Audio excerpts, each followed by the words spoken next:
Պարոն Մինասյան, իշխող ուժը հայտարարել էր բազմիցս, որ Գյումրիում արտահերթ ընտրություններ պետք է տեղի ունենան,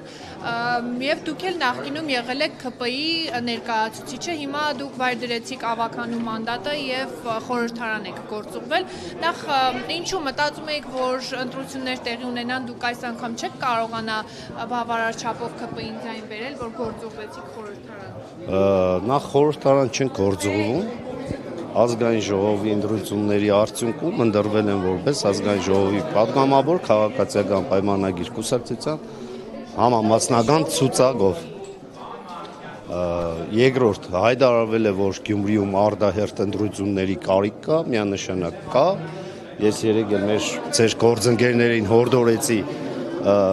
այցելել Հայաստանի Հանրապետության մի քանի քաղաքներ, դրանից հետո այցելեք Գյումրի, տեսեք Գյումրիի իրական պատկերը, Գյումրիում կառավարման ճգնաժամ կա, մենք միանշանակ այդ մտքի կողմնակից ենք, իսկ արտահերթ ընտրությունները Հայաստանի Հանրապետության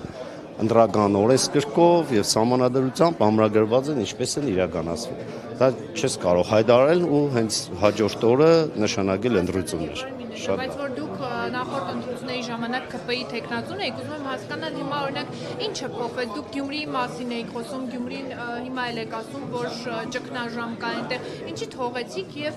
եկաք խորհրդարան։ Հիմա էլ եմ խոսելու Գյումրիից, տեսեք, ամեն մարդ ինքն է որոշում ինչ անի կամ չանի, ազգային ժողովի պատգամավորի կարգավիճակ մանդատ ունենալը ինձ տալիս է ավելի մեծ հնարավորություններ զբաղվել Գյումրիի, այդ թվում նաև Շիրակի մարզի խնդիրներով, քանի որ ես գյումրեցի եմ, Գյումրին իմ տունն է, իմ ընտանիքը բնակվում է Գյումրիում, ես բնակվում եմ Գյումրիում, Գյումրիից չեմ հեռացել, չեմ հեռանա երբեք, անհոգ եղեք, ես գյումրեցիների կողքին եմ լինել։ Ինչ կարևոր անելիքներ ունեք այստեղ ազգային ժողովում։ Ազգային ժողովում առաջադրվել եմ թիմ հանձնաժողովում, զբաղվելու եմ, ինչպես նոր ասեցի կրկնեմ, զբաղվելու եմ հիմնականում Գյումրու, Շիրակի մարզի տեղային համայնքային խնդիրներով, լինելու եմ մեր քաղաքացիների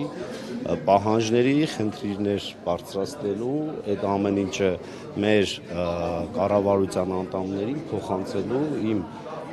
պարտականությունները իրականացնելու։ Իսկ օրինակ հնարավոր արտահերթ ընտրությունների ժամանակ դեպքում կլինեն տեխնացուներ, որոնք օրինակ դուք ապագա գուշակելու այդպիսի շատ մեծ ինտուիցիա չունեմ, բայց արտահերթ ընտրությունների հնարավորությունը լինելու հենց եղավ, անպայման կհայտարարենք, դա գյումրեցիների պահանջը կլինի, կտեսնենք ով կլինի տեխնազուն, ովքեր կլինեն մեր ավականում մնացած տեխնազունները։ Այս պահին չկա որևէ խոսակցություն, թե ով կլինի։ Այս պահին քանի որ չկա արտահերթ ընտրությունների նշանակված օր, կարծում եմ լուրջ չի խոսել տեխնազուի անունից։ Բայց ձեզ ով է ասել, որ տեխնազուին ասում էին նախորդ ընտրությունների ժամանակ ասում էին, որ Սարիկ Մինասյանն է ՔՊ-ի համար կարողացել ձայներ բերել, ընդհանուր ՔՊ-ի ռեյտինգը Գյումրիում ընկած է։ Դուք նորից չեք հավատի։ հերթով միանշանակ ես գնացել եմ Գյումրու որպես համայնքի ղեկավար ընտրվելու քայլին, որովհետեւ կարողանամ իմ գիտելիքները, իմ փորձը աշխատանքային քաղաքծառայության, համայնքային ծառայության իմ աշխատանքային փորձը օգտագործել իշա իմ քաղաքացիների, ինչպես հայտարարել եմ, իմ երեխաները եւ գյումրեցի երեխաները ոչնչով պակաս չեն Երևանի կամ Արմավիրի երեխաներից, ովքեր ունեն խաղահրապարակներ, կանաչ կոդիներ, իսկ Գյումրիում գետ 1 նորմալ կահավորված խաղահրապարակ չեք գտնել։ Խնդրեմ մի քիչ հեռու պայեք խփեք կնձի խոսալու ժամանակ սիրում չի։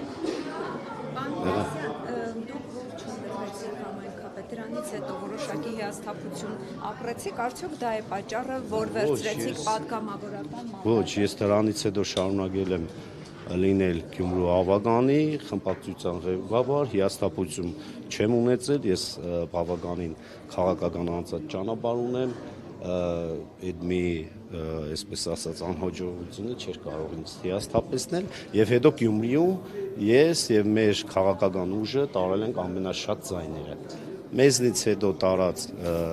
տեխնազուն եւ կուսակցությունը գրեթե 2 անգամ պակաս ձայն է տարել։ Հայաստանի Հանրապետության պատմության մեջ որևիցե մեկ համայնքային ընտրություն չեք կարող օրինակ բերել, որտեղ 4 ու ավելի ուժեր միավորվել են, որովհետեւ կարողանան անցնել մեկ ուժի ունեցած ձայներից։ Պարոն գործընկերոջս հարցին չպատասխանեցիք քաղաքապետի պաշտոնի դուք առաջադրվեք կամ եթե օրինակ թիմը որոշի երբ եղավ արտահերթ ես պատասխանեցի, երբ եղան արտահերթ ընտրությունների օրը նշանակվեց, այդ ժամանակ կպատասխանեմ, բնականաբար քաղաքական թիմի կարծիքը եւ առաջնային իմ որոշումն է, այդ ժամանակ կհայտարարենք հստակ բոլորը կիմանանք, ես ասեցի։ Պիտի նորից գնանք Գյումրի եւ լինեք տեխնազուն, դուք կգա ժամանակ, դա միանձնյա որոշումը վերջնական իմն է լինելու, բնականաբար թիմի կարծիքը շատ կարևոր է, վճռական կլինի իմ կարծիքի, իմ ընտանիքի կարծիքի, հիմա այդ մանրամասները կարծում եմ այստեղ քննարկելու տեղը եւ ժամանակը չի։ Պամինասյան ով է գնալու Գյումրիում արտահերթի։ Ինչքանով գիտեմ, ընդդիմությունը կարողանում է քվորում ապահովել։ Ես ասեցի, ինչ քննարկել եք ԿՓ-ի հետ ինչ եղանակներ։ Երևի ուշադիր չեք, արտահերթ ընտրությունները Հայաստանի Հանրապետության օրենքներով եւ սահմանադրությամբ հստակ ամրագրված է, որ դեպքում են իրականացան 1-2 տարբերակներ, երբ որ եղավ, այդ ժամանակ մենք կհայտարարենք։ Ես չեմ ասեցի, ուշագրել չեմ կարող, տարբեր պատճառներ կարող են լինել։ Եթե գնահատելու լինեք Գյումրիի կառավարումը անցած 1.5 տարիների ընթացքում, ինչ Վարդան Ղուկասյանը ստանձնեց համայնքի որևիցե տրամադրությունները շատ ծանր է, ամենօրյա ռեժիմով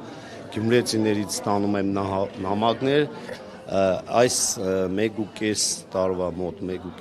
ընթացքում որևիցե լուրջ հարց չի կարգավորվել, Գյումրու խնդիրները չեն լուծվել մինչ օրս։ Դուք որպես լրագրող կարող եք հարցումներ կատարել, ուսումնասիրել, նկարահանումներ կատարել, տեսեք Գյումրիում որևիցե բան փոխվել է, թե ընդհակառակը ավելի է վատացել։ Այդ հարցերը խնդրում եմ տվեք Գյումրու ներկայանում չեմ կարծում սաբոտաժ է անում, չէ, հնարավոր չի, չեն կարողանում լուծել խնդիրները, ետել չգիտեմ, իրենցից հարցրեք։ Պարոն Մինասյան, քանի որ դուք վերջին շրջանում մի քանի անգամ հայտնվեցիք մամուլի ուշադրության կենտրոնում, ձեր գրած մեկնաբանությունների պատճառով 5 անգամ այդ հարցը տվել։ Բայց հիմա ես այլ կոնտեքստում եմ այդ հարցը ձևակերպել, թողեք վերջացնեմ, պարոն Մինասյան։ Հիմա ազգային ժողովում, եթե օրինակ լարված իրավիճակ տեղում ունենա, կհայոյեմ, թե չէ։ Չէ, կանիձեն։ Ինչպես եք պատկերացնում։ Լավ, Մերի ջան, շատ նորմալ մեր ազգային ժողովի նախագահի տեխնազուն հայտարարեց մեր դիրքորոշումը, եթե մեր ընդդիմությունը կընդունի, շատ լավ, չի ընդունի, կգործենք հայելային կարգով։ Հայելային կարգով։ Լավին լավ, վատին վատ։ Այսինքն ծեծին ծեծում եք պատասխան։ Ծեծ